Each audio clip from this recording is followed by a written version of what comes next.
नमस्कार। इस समय मैं एसएसपी कार्यालय पर मौजूद हूं। आपको बता दें, एक नवविवाहिता अपनी ससुराल से अपने पुराने प्रेमी के साथ जेवर और 50,000 रुपये नकद लेकर के भाग गई है, जैसा कि इन्होंने बताया है।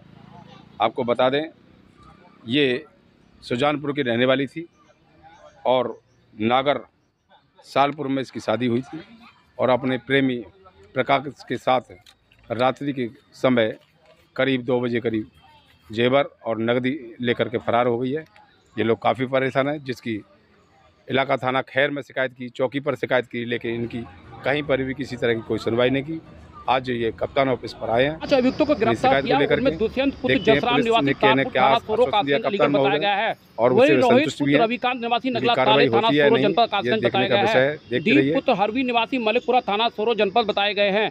अरविंद पुत्र रणवीर निवासी मलिकपुर थाना सोरो बताए गए हैं। नवीन पुत्र निवासी शिवपुर थाना सोरो बताए गए हैं। पांचों अभियुक्त गिरफ्तार किए गए कासगंज जनपद के हैं। पुलिस ने जिनको गिरफ्तार करके जेल भेज दिया है। पता नहीं है और गांव का पंडित का लड़का है, हम जाटव हैं और हम रिपोर्ट करते हैं तो हमारी दर्ज कानूनी होती है। और कल मैंने 100 नंबर वाले बुलाए थे तो उसकी माँ ने धक्का मारा था मेरे में, मैं बच गया था। पुलिस वाले ने वीडियो बनाई थी मेरी भी और धक्का मारा था, धमकी देते हैं। और हमारी मम्मी गई थी बोलने के लिए तो चमरिया फमरिया गई है, नो कही है कि चमरिया जा छोरा मेरा 10-12 दिन में मौज वहाँ से लेके आ जाओ। और रिपोर्ट करने जाते हैं तो कौन दर्ज नहीं, रिपोर्ट नहीं लिखती हमारी। कहाँ के रहने वाले हो तुम? सुजानपुर के रहने वाले हैं। थाना कौन सा पड़ता है? थाना पड़ता है खैर वाला और तो चौकी पड़ती है जो सोपा चौकी। अच्छा, इस संबंध में आपने सोपा चौकी या खैर में कहीं शिकायत करी? सोपा चौकी गए तो वो भी नो कहते हैं कि जट्टारी जाओ टप्पल जाओ, और जट्टारी टप्पल जाते हैं तो नो कहते हैं कि तुम यहाँ के नहीं हो, तुम अपने एरिया में लगा सकते हो। तो हम अपने एरिया में लगा में तो हमारी कोई सुनवाई नहीं हो रही है, नहीं जट्टारी कह रही है, न टप्पल की हो रही है, न खैर की हो रही है, न कौन सी एरिया। और पैसा बढ़ देते हैं, क्या कर देते हैं, धमकी देते हैं हमें मानने की। वो कहते हैं कि तुम पुलिस वाले उनके झोरे जाओगे तो तुम्हें मारे जाओगे, धमकी देते हैं हमें। नहीं जिन दे रहे, नहीं कुछ दे रहे हमें। मर जाए तो कोई वैसी वो है, अब जी में तो और कुछ। अब बताओ क्या करें, हम क्या नहीं करें, हमारी समझ में कुछ भी नहीं आ रहा है। ये कब की बात है? घटना कब की है? 7 तारीख की है और 7 तारीख पे हम डेली चौकी थाने के चक्कर लगा रहे हैं, चक्कर काट रहे हैं बुरी तरह से। नहीं हम कुछ भी खा रहे नहीं, पी रहे नहीं, हम ऐसे ही ढूंढ रहे हैं, बहुत ज़्यादा हैं हम परेशान। तो वो जो पंडित का जो लड़का है आपके घर आता जाता था, कैसे ले गया? वो हमारे घर आता जाता नहीं है, वहाँ पे हमारे घेर के पास में उसका भी घेर है, बराबर में 3-4 ने छोड़ के घेर ने उसका बराबर में घेर है। और माँ से ही कॉन्टेक्ट करता है। और हम कई बार मैंने भी ब्याह से पहले भी कही है मैंने, तो मैं पकड़ा हूँ एक बार, माल लगाई है मेरे में तो मैं मरने गया हूँ रोड पे, तो गांव के मुझे बचा के ले गए थे।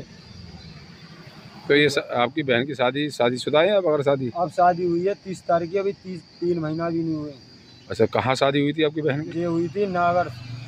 ये कहाँ पड़ता है? ये पड़ता है जो हरियापुर डेयरी से रास्ता। तो इस समय आपकी बहन जो है आपके पास ही थी? नहीं, हमारे पास नहीं थी, हमने ससुराल भेज रखी थी। तो ससुराल से गई है या? ससुराल से गई है वो।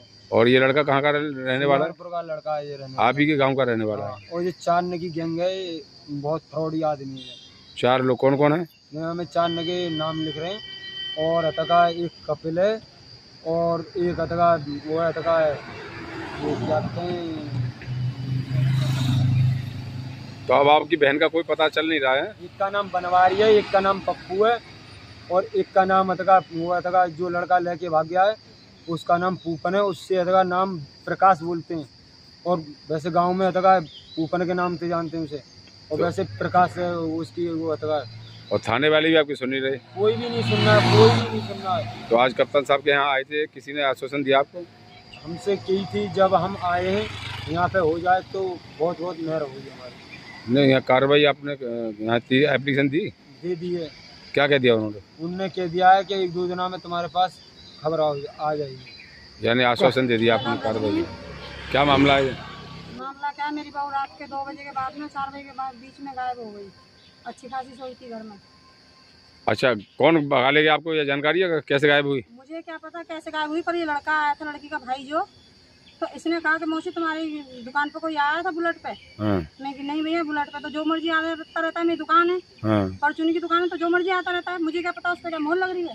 तो इसने कहा कि मैं फोटो भेज रहा हूँ एक आपको।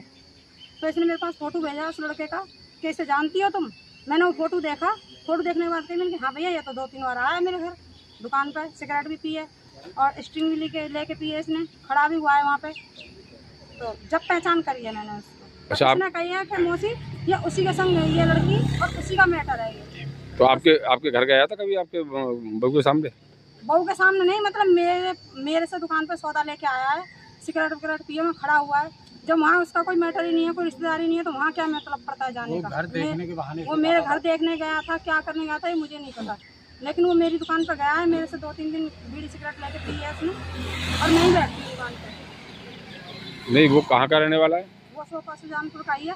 और वहाँ से आपका ये कितनी दूर पड़ता है? 8 किलोमीटर। अच्छा, 8 किलोमीटर का फासला है। हाँ जी। तो वहाँ उसकी कोई रिश्तेदारी नहीं है, कैसे गया कैसे नहीं गया, या मेरी बहू के मैटर में ही गया कैसे गया ये मुझे नहीं पता, लेकिन वो गया है। ये लड़का अगर मुझे फोटो नहीं दिखाता पक्कन तो मुझे पता नहीं पड़ी कि इसके संग मेरी बहू भागी है। मैं भी जट्टारी गई हूँ और टप्पल गई हूँ, मेरी कहीं सुनवाई नहीं हुई। पहले गुमशुदा में लिखवा के चले जाओ, तुम्हारी तो गुमशुदा की ली जाएगी। जब तुमने किसी को देखा ही नहीं तो किसको देखा। अच्छा, आपके 8 दिन हो गए भागते भागते, मेरे बच्चे बीमार पड़े हैं और कोई सुनवाई नहीं हो रही मेरी। तो आपकी बहू जो है कितने बजे गई है? 2 के बाद में और 4 के बीच में चली गई है। रात में? हम तो छत पे सो रहे थे। अच्छा, लड़का आया था काम करके, 2 बजे तक उसने जगा के रखा, 2 बजे के बाद वो सोया और वो गई है लड़की, बहू जो है गई है। तो आपको कैसे जानकारी हुई? मैं सुबह जग के आई, मैंने सानी करी तो लड़का कह रहा मम्मी आज तुम कैसे जगी है, दुर्गेश ने नहीं करी सानी। अच्छा, उसे भी पता नहीं थी? हाँ, उसे भी नहीं पता थी, वो बाहर सो गया था आंगन में आके कमरे में से। तो कह रहा मम्मी दुर्गेश नहीं जगी, उसने पर्दा खोला तो दुर्गेश नहीं। मैंने भैया लाइटिंग में होगी, लाइटिंग में देख ले, तो लाइटिंग में भी नहीं थी। तो फिर कहने लग गया मम्मी कहाँ गई। मैंने भैया छत पे देखा, छत पे भी गया, नहीं थी। वो छत पे जाती क्यों, क्योंकि चाय पानी लेके जाती थी हमारे लिए, जब तक चाय बनी ही नहीं थी। 5:30 बजे का टाइम था, हम जग गए थे जब तक। तो आपके बहू की जाने की जानकारी आपको कैसे हुई, कब हुई?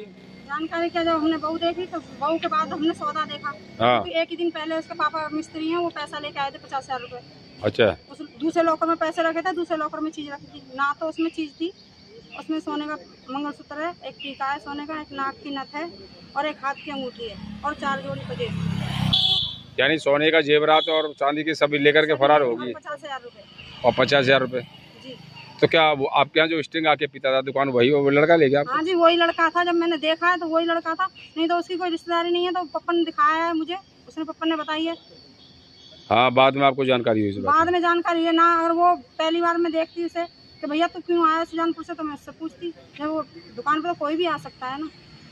अच्छा, उसके साथ अकेला आता था या और भी आते थे? नहीं, मैंने तो अकेला ही देखा था।